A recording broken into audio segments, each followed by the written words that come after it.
Hello दोस्तों, मैं देवेंद्र कुमार आपका महावीर एजुकेशनल पार्क चैनल पर स्वागत करता हूं। दोस्तों, आज का हमारा सीटेट दिसंबर 2024 का टॉपिक है पर्यावरण अध्ययन। आज हम एनसीईआरटी के पर्यावरण के एमसीक्यू हल करेंगे और उनके बारे में डिटेल से भी जानेंगे। दोस्तों, इस वीडियो में मैं आपका एनसीईआरटी का पूरा कॉन्सेप्ट क्लियर कर दूंगा। ठीक है, चलिए चलते हैं अपनी क्लास की तरफ। हमारा पहला क्वेश्चन है, निम्नलिखित में से रोगों का वह समूह चुनिए जो मच्छरों से फैलता है। Dengue, malaria, chikungunya. मलेरिया, हैजा, मियादी बुखार। दोस्तों, हैजा जो है दूषित पानी से फैलता है, मच्छर से नहीं फैलता है, तो हमारा ये ऑप्शन कट जाता है। मलेरिया, डेंगू, हैजा, मलेरिया, चिकनगुनिया, मियादी बुखार। मेरे प्यारे भाइयों, हमें उस ऑप्शन को चुनना है जो रोग मच्छरों से फैलते हैं, वो रोगों का समूह चुनना है। तो डेंगू, मलेरिया, चिकनगुनिया, ये तीनों जो हैं ये मच्छरों के द्वारा फैलते हैं, तो यहाँ हमारा ऑप्शन नंबर 1 राइट आंसर होगा। सांपों के संदर्भ में सही कथन चुनिए। हमारे देश में केवल 4 तरह के जहरीले सांप पाए जाते हैं, बिल्कुल सही। नाग कोबरा जहरीले सांपों का एक प्रकार है, ये भी बिल्कुल सही। जहरीले सांप के 4 खोखले दांत होते हैं और सांप किसी व्यक्ति को काटता है तो जहर इन खोखले दांतों से उसके शरीर में चला जाता है। दोस्तों, खोखले दांतों से व्यक्ति के शरीर में तो चला जाता है, लेकिन सांप के 4 दांत नहीं होते हैं, ऊपर के 2 दांत होते हैं जो खोखले होते हैं, जिनसे वो जहर छोड़ता है। ठीक है, हमारा ये ऑप्शन कट जाता है। सांप के कांटे की दवाई सांप के जहर से ही बनाई जाती है, बिल्कुल, ये भी बिल्कुल राइट आंसर है हमारा। और उस दवाई को क्या कहते हैं? उसको बोलते हैं सीरम। सीरम दवाई जो है सांप के जहर से ही बनाई जाती है और सांप के जहर को कम करने के लिए दी जाती है। और हमारे देश में 4 तरह के जहरीले सांप पाए जाते हैं, कौन कौन से हैं? सबसे पहले तो है नाग, दूसरा है कैरेत, तीसरा दुबोई, चौथा है अफाई। ये 4 तरह के जहरीले सांप हमारे देश में पाए जाते हैं, तो हमारा ऑप्शन नंबर 1, 2 और 4 यानी ए, बी और डी सही है। तो यहाँ हमारा ऑप्शन नंबर 3 में ए, बी, डी तीनों ऑप्शन है, तो हमारा ऑप्शन नंबर 3 ही राइट आंसर होगा। निम्नलिखित में से पेट्रोलियम से सही अभिलक्षण चुनिए। अच्छी गंध का पतला नीला रंगीन द्रव्य होता है पेट्रोल जो होता है, नहीं, गलत। बिना गंध का गाढ़ा तथा गहरे रंग का तरल होता है, नहीं, बिना गंध का नहीं होता, उसमें गंध आती है, बहुत गंदी गंध आती है। बदबूदार गाढ़ा तथा गहरे रंग का तेल, बिल्कुल सही। ठीक है ना, पेट्रोल जो होता है बदबूदार गाढ़ा तथा गहरे रंग का तेल होता है, तो हमारा ऑप्शन नंबर 3 है राइट आंसर होगा। मधुबनी चित्रों को बनाने के लिए चित्रकारों द्वारा उपयोग किए जाने वाले रंग होते हैं सोने चांदी को घोलकर बनाए गए पेंट, पिसे हुए चावल के रंगीन घोल, विशेष प्रकार से बने पोस्टर रंग, अति उत्तम गुणवत्ता के फाइबर पेंट। दोस्तों, मधुबनी चित्र जब बनाते हैं, ये एक प्रकार की रंगोली होती है, तो जब इसको बनाते हैं, और ये बिहार में, ध्यान रखना, बिहार या फिर उत्तरी बिहार में बनाई जाती हैं ये रंगोलियाँ। ठीक है, और ये पिसे हुए चावल के रंगीन घोल से तैयार की जाती हैं, तो यहाँ हमारा ऑप्शन नंबर 2 राइट आंसर होगा। कांसा के विषय में जिसका उपयोग गोलकुंडा के किले में मिली तोप में किया गया था, सही कथन चुनिए। कांसा तांबा तथा टीन की मिश्र धातु है। कांसा तांबा तथा प्लेटिनम की मिश्र धातु है, नहीं। कांसा एक तत्व है। कांसा तांबा तथा जस्ता की मिश्र धातु है, नहीं। तो दोस्तों, कांसा कैसे तैयार होता है? कांसा तांबे और टीन को मिलाकर तैयार होता है। ठीक है, यहाँ हमारा ऑप्शन नंबर 1 राइट आंसर होगा। कांसा तांबा तथा टीन की मिश्र धातु है। अल बिरूनी जिस देश से आया उसका नाम है उज्बेकिस्तान, ओमान, अफगानिस्तान, बांग्लादेश। तो दोस्तों, अल बिरूनी जिस देश से आया था उसका नाम था उज्बेकिस्तान। यहाँ हमारा ऑप्शन नंबर 1 राइट आंसर होगा, उज्बेकिस्तान। और वो कब आया था? वो 11वीं शताब्दी में भारत आया था, है ना, 11वीं शताब्दी। अल बिरूनी एक इतिहासकारक था या इतिहासकार था। उसने एक अपनी पुस्तक लिखी थी जिसका नाम था तहकीक ए हिंद, जिसमें उसने भारत के बारे में विस्तार से लिखा हुआ था। दोस्तों, अलबुरिनी के नाम अलबुरिनी की फोटो का एक डाक टिकट भी है जो हमारे देश में छपता है।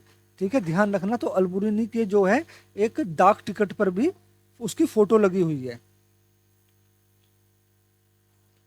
एक पश्मीना सोल लगभग रेगिस्तान साधारण स्वेटरों के बराबर गर्म होती है तथा एक साधारण पश्मीना सोल को बुनने हेतु रेगिस्तान घंटे का समय लगता है। ठीक है, 6 घंटे, ओ सॉरी 6 स्वेटरों के बराबर गर्म होती है, 200 घंटे लगते हैं। 10 स्वेटरों के बराबर गर्म होती है, 250 घंटे लगते हैं। 10 स्वेटरों के बराबर गर्म होती है, 200 घंटे लगते हैं। 6 स्वेटरों के बराबर गर्म होती है या 250 घंटे बनाने में लगते हैं। तो दोस्तों एक पश्मीना सोल को बनाने में लगभग 10 घंटे, ओ सॉरी एक पश्मीना सोल जो है लगभग 10 साधारण स्वेटरों के बराबर गर्म होती है और एक पश्मीना सोल को बनाने में 200 घंटे का समय लगता है, सिर्फ एक पश्मीना सोल को बनाने में। और इस सोल की जो कीमत होती है वो 50,000 रुपये से शुरू होती है। और पश्मीना सोल एक पहाड़ी बकरी के बालों से तैयार किया जाता है जो करीबन 800 मीटर से ज़्यादा की ऊंचाई पर रहती है। तो यहाँ हमारा ऑप्शन नंबर 3 राइट आंसर हो जाएगा, 10 और 200। नेपेथिन्स एक ऐसा पौधा है जो मेंढकों, कीड़ों मकोड़ों और चूहे जैसे छोटे जीवों को अपने अंदर फांस कर खा जाता है। हमारे देश में यह पौधा पाया जाता है असम में, उड़ीसा में, अरुणाचल प्रदेश में, मेघालय में। दोस्तों निपोथिन्स पौधा जो है ये मांसाहारी पौधा कहलाता है, मांसाहारी पौधा होता है ना। ये छोटे छोटे जीवों को अपने अंदर फंसा के खा जाता है क्योंकि इसमें से एक प्यारी सी गंध निकलती है, खुशबू आती है जिससे जो है कीड़े मकोड़े इसकी तरफ आकर्षित होते हैं और जैसे ही इसके अंदर जाते हैं तो ये अपना ढक्कन बंद कर लेता है। ये कुछ इस तरह का होता है, घड़े आकार का, ठीक है ना, या सुराही के आकार का।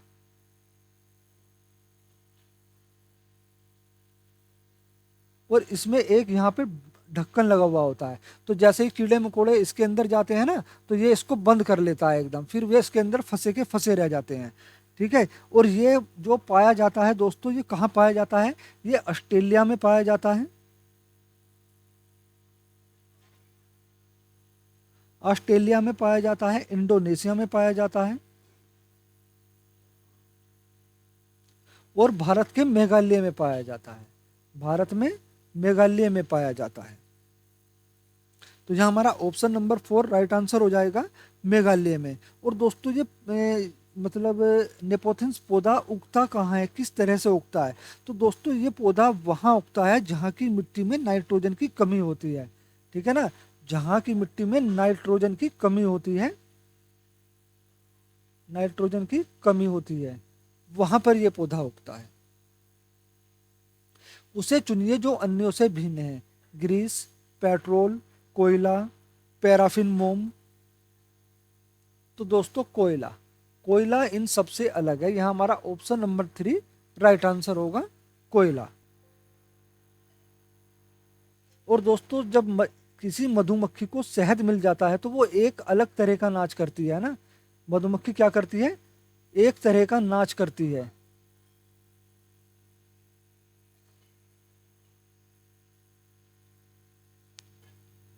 जिससे दूसरी मधुमक्खियों को पता चल जाता है कि शहद कहाँ है या फूल कहाँ है। ठीक है, तो फिर वे सभी मक्खी वहां पर चली जाती हैं। तो ये सीटेट में दोस्तों क्वेश्चन आया भी हुआ है कि मधुमक्खी एक तरह का नाच करती है, वो किस लिए करती है? तो वो जब उसको शहद मिल जाता है तब वो इस तरह का नाच करती है। एक ही तरह की फसल बार बार उगाने और बहुत से रसायनों के उपयोग करने से मृदा किसी विशेष फसल के लिए उपयोगी बन जाती है, सिंचाई के लिए उपयुक्त बन जाती है, उर्वरक उपजाऊ बन जाती है या फिर बंजर हो जाती है। दोस्तों सीटेट में कभी भी दो ऑप्शन अगर आपको एक जैसे लगते हों तो वे दोनों बिल्कुल गलत होंगे, दोनों ही गलत होंगे। अब देखो यहाँ ये तीनों ऑप्शन जो हैं बिल्कुल एक जैसे हैं। फसल जो है उपयोगी बन जाती है, सिंचाई के लिए उपयुक्त बन जाती है, उपजाऊ बन जाती है। तो ये तीनों ऑप्शन जो हमारे गलत होंगे। एक ही तरह की फसल बार बार उगाने और बहुत से रसायनों के प्रयोग से मृदा यानी मिट्टी जो है बंजर हो जाती है। तो ऑप्शन नंबर 4 हमारा यहाँ राइट आंसर होगा। निम्नलिखित में से लेह और लद्दाख के मकानों की विशेषताएं चुनिए। पेड़ के तनों से बनी लकड़ी की डालू छतें, निचली मंजिल में कोई खिड़की नहीं, पत्थर, मिट्टी और चूने से बनी दीवारें, लकड़ी के फर्श। हमारे कौन सा ऑप्शन इसमें से सही है? दोस्तों इसका आंसर जानने से पहले अगर आपने अभी तक वीडियो को लाइक नहीं किया है तो प्लीज़ वीडियो को लाइक करें, शेयर करें, और जो लोग नए हैं चैनल पर वो प्लीज़ चैनल को सब्सक्राइब करके बेल आइकन प्रेस कर लें ताकि हमारी आने वाली वीडियो के नोटिफिकेशन आप तक पहुंचते रहें। तरुण भारत संघ नामक समूह संबंधित है स्कूलों में दोपहर का पका हुआ भोजन उपलब्ध करवाने में, आर्थिक रूप से कमजोर वर्गों के बच्चों के लिए निःशुल्क कोचिंग कक्षाएं चलवाने में, पुरानी झीलें पुनः निर्मित कराने में, विशेष रूप से सक्षम बच्चों को सीखने में मदद करने में। दोस्तों जो तरुण भारत संघ नामक संस्था है वो क्या काम करती है, वो पुरानी झीलें, तालाब, पुराने कुएं इनको पुनर्निर्मित करती है, पुनर्जीवित करती है और नई झीलों का, नए कुओं का भी निर्माण करती है। तो यहाँ हमारा ऑप्शन नंबर 3 राइट आंसर होगा।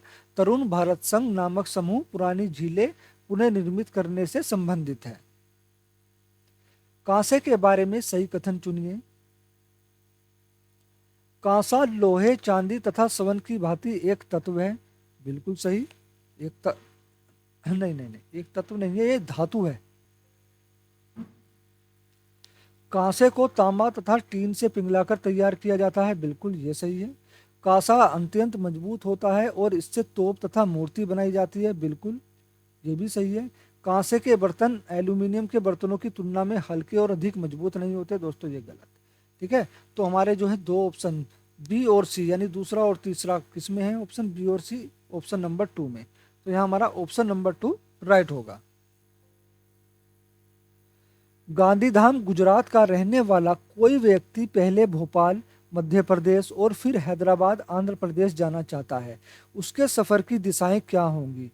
पहले दक्षिण दिशा में और फिर पूर्व दिशा में, पहले पूर्व दिशा में और फिर दक्षिण दिशा में, पहले पश्चिम दिशा में और फिर दक्षिण दिशा में, पहले दक्षिण दिशा में और फिर पश्चिम दिशा में। तो दोस्तों पहले पूर्व दिशा में और फिर दक्षिण दिशा में होगी। यहाँ हमारा ऑप्शन नंबर 2 राइट आंसर होगा। माउंट एवरेस्ट एक भाग है म्यांमार का, भारत का, तिब्बत का या फिर नेपाल का? दोस्तों पहले तो ध्यान रखना, माउंट एवरेस्ट जो है वो भारत में नहीं है, नेपाल में है। ठीक है ना। इसकी चोटी की जो ऊंचाई है वो 8,850 मीटर के आसपास है। ठीक है, तो यहाँ हमारा ऑप्शन नंबर 4 राइट आंसर हो जाएगा। माउंट एवरेस्ट नेपाल का एक भाग है। नीचे दिए गए कर्तव्यों का अध्ययन कीजिए। अन्य लोगों का सामान उठाने में मदद करना, पूरे ग्रुप के आगे चलना ताकि ग्रुप पीछे पीछे चले, जो चलने न पाए उसे रुकने के लिए कहना, साथी के बीमार होने पर उसका ध्यान रखना और उसके लिए खाने पीने का इंतजाम करना, रुकने और आराम करने के लिए एक अच्छी जगह ढूंढना। माउंटनियरिंग में ग्रुप लीडर की जिम्मेदारी का उपयुक्त में से चयन कीजिए। दोस्तों माउंटनियरिंग में जो ग्रुप लीडर की जिम्मेदारी होती है वो होती है अन्य लोगों का सामान उठाने में मदद करना, साथी के बीमार होने पर उसका ध्यान रखना और सबके लिए खाने पीने का इंतजाम करना, और रुकने और आराम करने के लिए अच्छी जगह ढूंढना। ठीक है, तो हमारा क्या होगा, ए डी ई किसमें है, पहले में। ऑप्शन नंबर 1 यहाँ राइट आंसर होगा। उस वैज्ञानिक का क्या नाम है जिसने सर्वप्रथम मच्छर के पेट के अंदर ताक झांकी और यह सिद्ध किया कि मलेरिया मच्छर से फैलता है, तथा इस अनुसंधान के लिए दिसंबर 1902 में चिकित्सा के क्षेत्र में उन्हें नोबेल पुरस्कार दिया गया? रोनाल्ड रोस, चार्ल्स डार्विन, ग्रोगर मेंडल, जॉर्ज मिस्ट्रेल? दोस्तों उन वैज्ञानिक का नाम है रोनाल्ड रोस। इन्होंने ही सबसे पहले पता करा था कि मलेरिया मच्छर के द्वारा फैलता है। मलेरिया जो है मच्छर के काटने से फैलता है, और इस अनुसंधान, इस खोज के लिए उन्हें दिसंबर 1902 में नोबेल पुरस्कार दिया गया। तो यहाँ हमारा ऑप्शन नंबर 1 राइट आंसर होगा। रजत ने अपने मित्र से कहा, मैं खेल नहीं सकता क्योंकि मुझे बुखार है, मैं कपकपी, बुखार, सिरदर्द और अंत में पसीना आने के चक्र से गुजरता हूँ। रक्त की जांच के बाद डॉक्टर ने मुझे एक कड़वी दवाई दी है। रजत किस रोग से पीड़ित हो सकता है? मलेरिया, मियादी बुखार, अतिसार, हैजा? अतिसार दोस्तों दस्त होते हैं, है ना, अतिसार बोलते हैं दस्त को। तो दोस्तों रजत किस चीज़ से, किस रोग से पीड़ित है? तो दोस्तों रजत मलेरिया से पीड़ित है। ठीक है, यहाँ हमारा ऑप्शन नंबर 1 राइट आंसर हो जाएगा, मलेरिया। और दोस्तों मलेरिया की जो दवाई बनाई जाती है वो सिनकोना पेड़ की छाल से बनाई जाती है। सिनकोना पेड़ की छाल से मलेरिया की दवाई बनाई जाती है।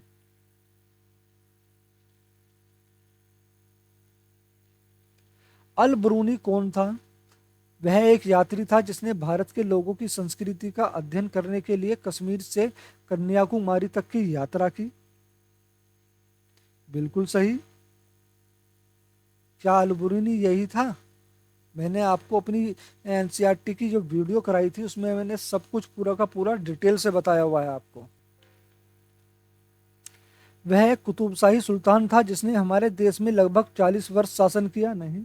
वह अफगानिस्तान का एक व्यापारी था जो हमारे देश में मेवों के बाजार का अध्ययन करने के लिए आया था। नहीं दोस्तों, वह उज्बेकिस्तान का यात्री था जिसने एक किताब लिखी जो हमारे देश के इतिहास के बारे में जानने में सहायक है। उस किताब का क्या नाम था? तहकीक ए हिंद। तहकीक ए हिंद। और कब आया था? 11वीं शताब्दी में आया था।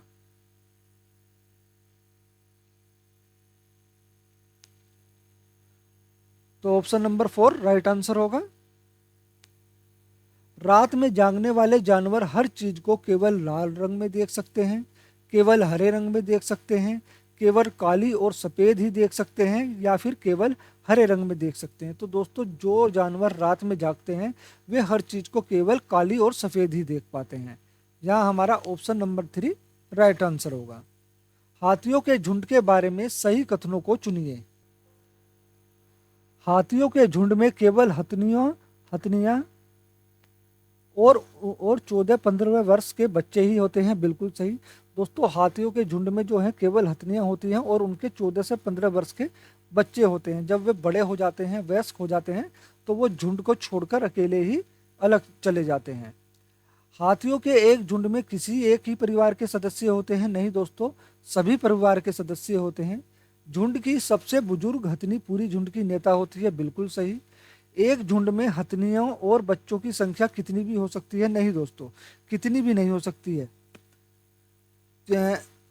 एक झुंड में 10 से 12, ठीक है ना, एक झुंड में 10 से 12 या 12 से 14 हाथी हो सकते हैं, बस इससे ज्यादा नहीं होते हैं। और हाथी एक दिन में दोस्तों 100 किलोग्राम झाड़ियाँ खा लेते हैं, ठीक है ना, 100 किलोग्राम से ज़्यादा झाड़ियाँ खा लेते हैं हाथी।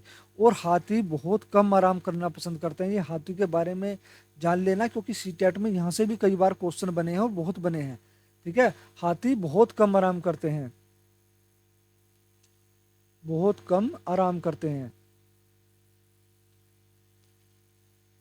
ज़्यादातर बच्चे ज़्यादा लिख जाते हैं कि ज़्यादा आराम करते हैं, क्योंकि वे उनका वजन ज़्यादा होता है, इसलिए उनको आराम की बहुत ज़्यादा ज़रूरत होती है, जबकि ऐसा नहीं है। ठीक है ना, हाथी दिन में 2 से 4 घंटे ही सोते हैं। कितना? 2 से 4 घंटे ही आराम करते हैं हाथी, 2 से 4 घंटे। और हाथी को कीचड़ और पानी में खेलना बहुत पसंद होता है, जिससे हाथी को ठंडक मिलती है। ठीक है ना, हाथी क्या करता है? कीचड़ में और पानी में खेलना पसंद करता है, कीचड़ और पानी में खेलना पसंद करता है, ताकि उसके शरीर को ठंडक मिल सके।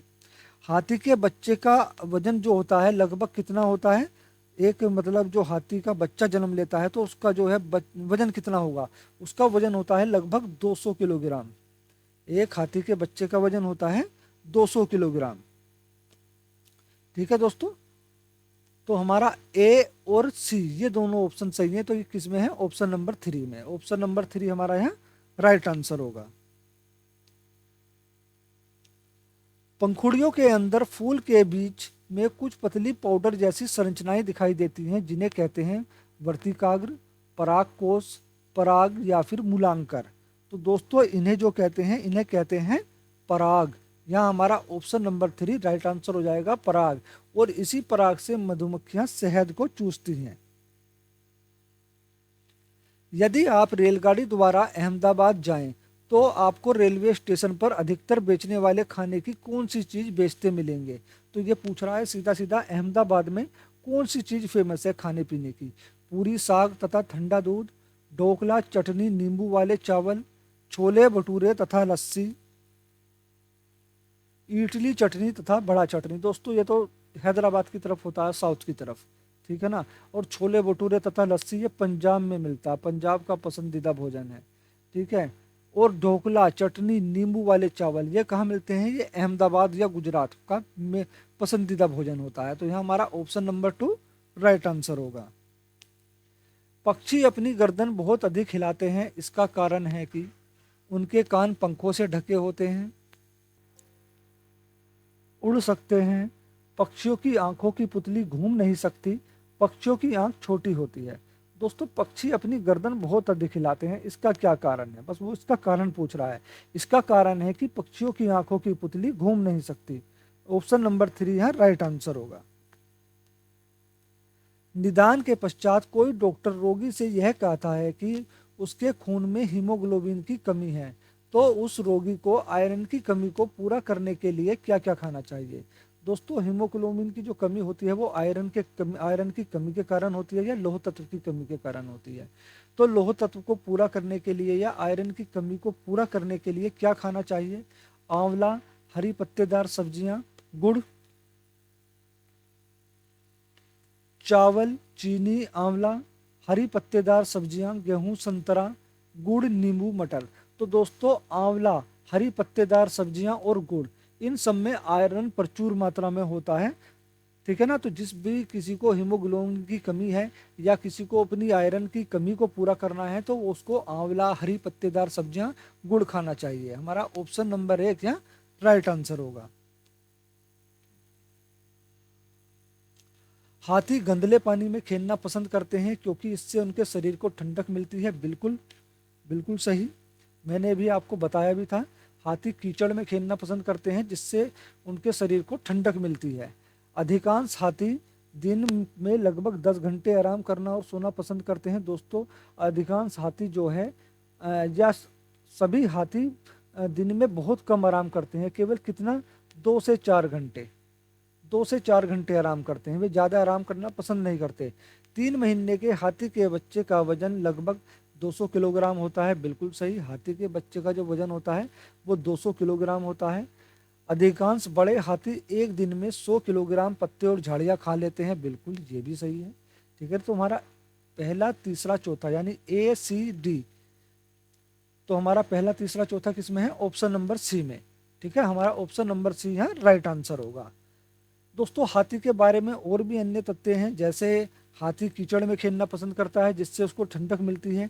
हाथी बड़ा होने पर अपने झुंड को त्याग कर देता है। हाथी के एक झुंड में जो है 14-15 हाथी हथनियाँ 14-15 हथनियाँ और उनके 14-15 वर्ष तक के बच्चे होते हैं। 14-15 वर्ष तक के बच्चे होते हैं। सबसे बुजुर्ग हथनी जो होती है वो ग्रुप की लीडर होती है, अपने ग्रुप की का ध्यान वही रखती है। ठीक है, जो सबसे बुजुर्ग हथनी होती है। मधुबनी चित्रकला के बारे में सही कथन चुनिए। इन चित्रों को बनाने में नील, हल्दी, फूल, पेड़ों के रंग आदि का इस्तेमाल किया जाता है। इन चित्रों में इंसान, जानवर, पेड़, फूल, पंछी, मछलियां आदि दिखाई देती हैं। यह लोक चित्रकला बहुत पुरानी है और इसका नाम मधुबनी नामक स्थान के नाम पर पड़ा। मधुबनी राजस्थान का अति प्रसिद्ध जिला है। दोस्तों, मधुबनी जो है बिहार का प्रसिद्ध जिला है, बिहार का, ना कि राजस्थान का। ठीक है। तो यह चित्रकला बहुत पुरानी है, इसका नाम मधुबनी नामक स्थान के नाम पर पड़ा नहीं। इन चित्रों में इंसान, जानवर, पेड़, फूल, पंछी, मछलियाँ आदि दिखाई देते हैं। ठीक है, ये हमारा जो होगा ऑप्शन बिल्कुल राइट होगा। तो ऑप्शन नंबर 2 राइट आंसर होगा। और दोस्तों, इन चित्रों को बनाने में नील, हल्दी, फूल, पेड़ों के रंग का इस्तेमाल नहीं होता, चावल के घोल से तैयार की जाती हैं। ठीक है, चावल के रंगीन घोल से तैयार की जाती हैं ये रंगोलियाँ।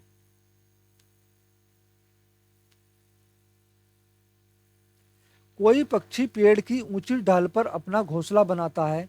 यह पक्षी हो सकता है शक्करखोरा, कलचीड़ी, कौवा, फाख्ता। दोस्तों, फाख्ता जो है अपना घोंसला कहाँ बनाती है? फाख्ता अपना घोंसला कैक्टस के कांटों के बीच में बनाती है। कैक्टस के कांटों के बीच में या फिर मेहंदी की मेड़ में बनाती है, मेहंदी की मेड़ में।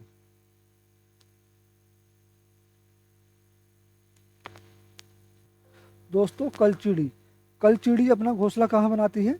कलचीड़ी पत्थरों के बीच में अपना घोंसला बनाती है।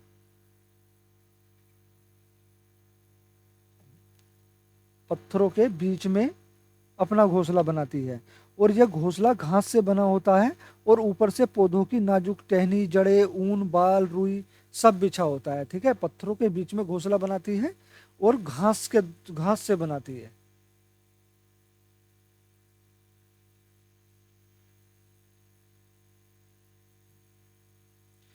कलचीड़ी, दोस्तों कलचीड़ी को इंडियन रोबिन भी कहते हैं। क्या कहते हैं?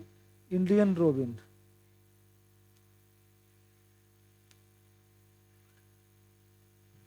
और दोस्तों शक्कर खोरा, शक्कर खोरा को सूर्य पक्षी भी कहते हैं। शक्कर खोरा को सूर्य पक्षी भी कहते हैं। यह अपना घोंसला कहाँ बनाती है? यह अपना घोंसला किसी छोटे पेड़ पर या फिर किसी झाड़ियों में बनाती है,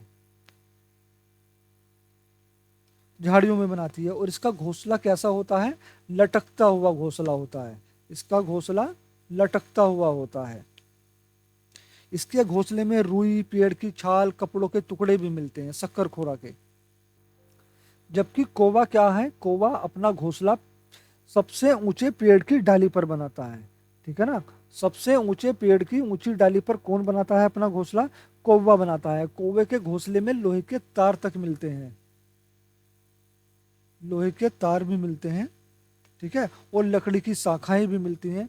और एक चीज और ध्यान रखना कौवे के बारे में, कौवे के नहीं कोयल के बारे में। कोयल कभी भी अपना घोंसला नहीं बनाती है। कोयल जो अंडे देती है वो कौवे के अंडे में कौवे के घोंसले में देती है अपने अंडे। और कौवा अपने अंडों के साथ साथ कोयल के अंडों को भी सेता है। तो यहाँ हमारा ऑप्शन नंबर 3 राइट आंसर हो जाएगा, कौवा। पोचमपल्ली गांव एक विशेष प्रकार के कपड़े की बुनाई के लिए प्रसिद्ध है, और इसे भी पोचमपल्ली ही कहते हैं। यह गांव निम्नलिखित में से किसका भाग है? केरल का, कर्नाटक का, आंध्र प्रदेश का, तमिलनाडु का?